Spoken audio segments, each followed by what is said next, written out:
Olá, seja bem-vindo a mais um vídeo no canal e hoje nós vamos falar sobre o gasto público no Brasil. Esse é um dos quadros que eu tenho aqui no canal de resenha, praticamente resumo de livros.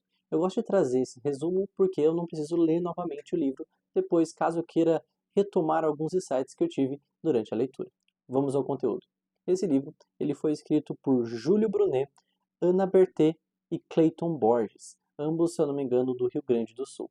O livro também foi escrito lá em 2012, então é um livro um pouco mais antigo, mas eu acredito, na minha percepção, que não mudou muito os resultados lá de 2012, comparando os resultados de 2006, 2007, porque a gente vem vendo hoje em relação ao gasto público do Brasil. Basicamente, a pesquisa que eles fizeram foi trazer resultados de 5 fatores, 5 funções: segurança pública, educação, saúde, condição judiciária e legislativa. Eles criaram funções e cálculos para que a gente entenda de uma maneira ponderada, para poder comparar o consumo, o gasto que cada estado tem, comparado à eficiência e à eficácia. Quando eles falaram sobre eficiência, é a comparação de quanto o estado gasta versus o produto. Então, o insumo é o gasto e o produto é o que o estado oferta. Por exemplo, postos de saúde, número de escolas e outras opções a mais. Já quando a gente fala de eficácia, é também a comparação do insumo, as despesas que o Estado tem, versus os resultados que são obtidos a partir daquele gasto naquela determinada função.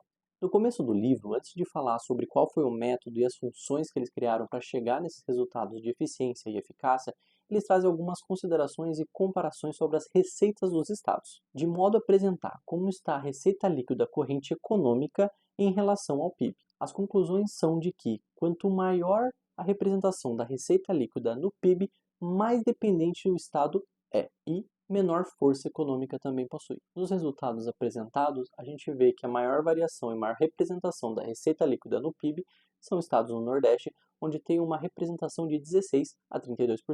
Quando a gente volta para o conteúdo principal, a primeira função que é analisado é a segurança pública. E os principais indicadores que eles trazem são policiais civis, número de policiais militares e o número de bombeiros. Para cada avaliação que eles fizeram gráficos para comparar tanto o insumo versus o produto. E o primeiro gasto que eles trazem é de comparação eficiência na segurança pública. Olhando para o gráfico, quais são as informações que a gente tem? Olhando na linha horizontal, nós temos o insumo, o quanto o Estado despende de recurso para manter aquele determinado produto que está na linha vertical. Então aqui nós temos uma comparação ponderada por 1.000 habitantes dividido conforme os cálculos que eles fizeram para entender se você gasta e se aquilo de fato traz um retorno comparado com o produto. Aqui nós também temos uma linha tracejada, que é a linha do excelente, então você gasta 1 e retorna 1, e temos uma linha contínua, que é uma linha de tendência, para ver se de fato quanto mais você gasta, mais retorno você traz para aquele produto. Cada ponto que a gente vê nesse gráfico também são os estados. Se o estado ficou posicionado acima da linha tracejada, quer dizer que ele é mais eficiente. Se ele ficou abaixo da linha tracejada, ele não foi tão eficiente quanto os demais. Aqui, por exemplo, nós temos aqui que o Piauí gasta metade dos recursos que o Mato Grosso do Sul e tem exatamente os mesmos produtos, como se fosse comparar que tem o mesmo número de policiais, mesmo número de bombeiros, porém gastando o dobro o Mato Grosso do Sul. É bacana a gente observar nos próximos gráficos também essa linha de tendência. Então, na linha de tendência aqui, ela sim tem uma correlação de que, se você talvez aumentar os gastos, você sim vai representar com mais produtos ofertados para a população. Se essa linha tivesse inversamente 45 graus para baixo, está dizendo que é o oposto. Quanto mais você gasta, menos eficiente você é no seu estado. E se a linha for reta, tanto para cima quanto para o lateral, está dizendo que não tem correlação nenhuma. Então não tem nenhuma correlação. Se você gasta mais, pode ser ineficiente. Se você gasta menos, você pode estar sendo muito bom e eficiente. Essa mesma análise vai valer para os gráficos de eficácia. Vamos para o primeiro exemplo. Para o gráfico de eficácia, os indicadores de produto foram morte em acidente de trânsito, furtos, homicídios e roubos. O que a gente enxerga do gráfico quando a gente fala aqui de eficácia na função segurança pública? A gente vê aquela linha de tendência negativa. Então a gente está vendo aqui que quanto mais o Estado gasta em segurança pública, ele está sendo menos eficiente. Aqui o destaque sempre no Distrito Federal. Praticamente todos os gráficos ele mostra que o Distrito Federal tem um alto insumo, então ele gasta bastante para manter os recursos lá dentro.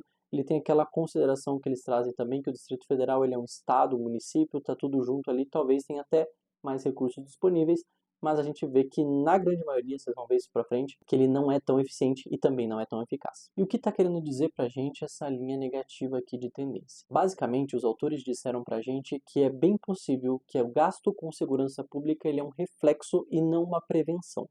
Então, conforme estão vendo os indicadores de roubos, furtos, assaltos, assassinatos e tudo isso mais, é aí que parte para investir mais na segurança pública. Ele não trabalha ao contrário, prevendo, aumentando aquela capacidade de itinerário de funcionários, por exemplo, para tentar evitar e ter um melhor resultado quanto à redução de roubos, assaltos. Então ele já sofre, precisa gastar mais do que gasta mais para ter mais segurança. Segunda função, eficiência e eficácia na educação pública. Para análise da eficiência, os produtos que foram utilizados foram o número de alunos por professor, tanto no ensino médio quanto no ensino fundamental, o número de estabelecimentos, também no ensino médio e fundamental, e o número de matrículas. E quando a gente vê o gráfico de eficiência para o ensino, ele é um dos mais dispersos que tem ali, quase que não tem tendência. Então os gráficos eles mostram que tem estados que têm baixo insumo, no caso desprende novamente de baixo recurso, e tem uma eficiência nos resultados. E na eficácia, os índices de resultados que foram analisados foram resultado de abandono escolar, grau de aprovação, distorção de idade e série, tanto no fundamental quanto no médio, as avaliações do SAEB da quarta e oitava série e o Enem para o ensino médio. Também foi visto a média dos anos na escola e o analfabetismo. Similar à eficiência na educação, a eficácia traz os mesmos resultados.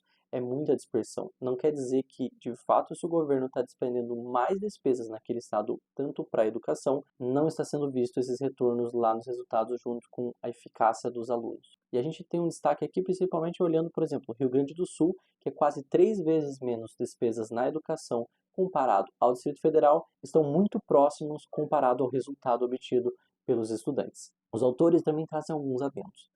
Embora o Estado seja mais eficiente e mais eficaz, ainda a média dos alunos, quando se falando das provas de português, matemática e Enem, ainda estão bem aquém dos resultados esperados, muitos abaixo da média. E também que o número de alunos nas escolas é muito superior do que a capacidade que tem disponível de sala de aula. Isso são devido às reprovações. Com isso, gera um grande efeito dos professores terem que ficar aprovando alunos porque está vindo mais. E eles não vão investir em novas escolas porque a perspectiva de alunos lá no futuro é de redução.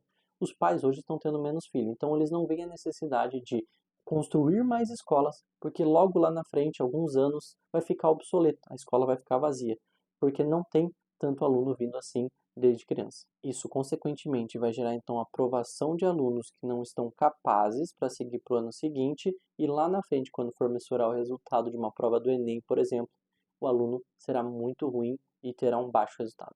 Nossa terceira função que foi analisada foi a saúde, e os indicadores de produto que foram verificados foi o número de médicos e enfermeiros por 100 mil habitantes, consultas no SUS, hospitais públicos, internações, leitos, postos de saúde e número de UPAs. Pior ainda que a segurança pública e a educação é a eficiência quando a gente fala de saúde. Então os estados vêm gastando consideravelmente e não têm o retorno esperado, comparado a outros estados que gastam menos e têm mais produto oferecido para a sua população. E quando a gente olha para a eficácia na saúde, os resultados observados foram gravidez na adolescência, expectativa de vida, mortalidade infantil e materna, desnutrição infantil, resultados de doenças como tuberculose, AIDS e dengue e casos de suicídio. Assim como no gráfico de eficiência na saúde, o gráfico de eficácia também é ruim.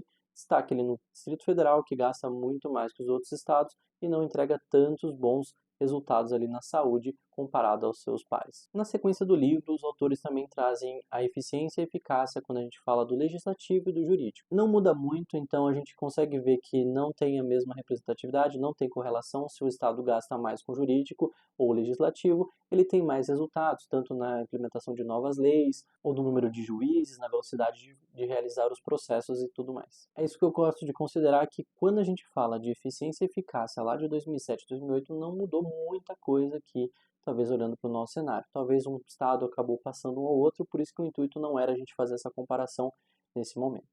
Para finalizar, é legal que os autores eles trazem talvez uma possível solução, que eles chamam de descentralização e contratualização. Seria como se o governo desprendesse um determinado recurso para sua secretaria de educação, que seja o caso, e dissesse o seguinte: você tem X milhões para implementar em educação, seja da maneira que você quiser.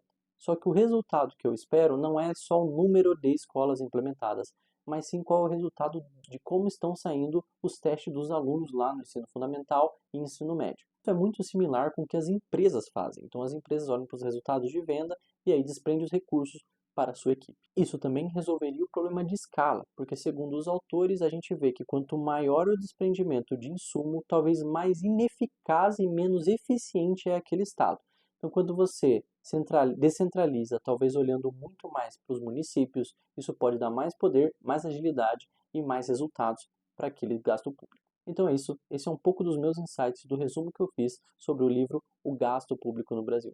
Se você gosta desse tipo de conteúdo, escreve aqui nos comentários e não esquece de curtir. Até a próxima!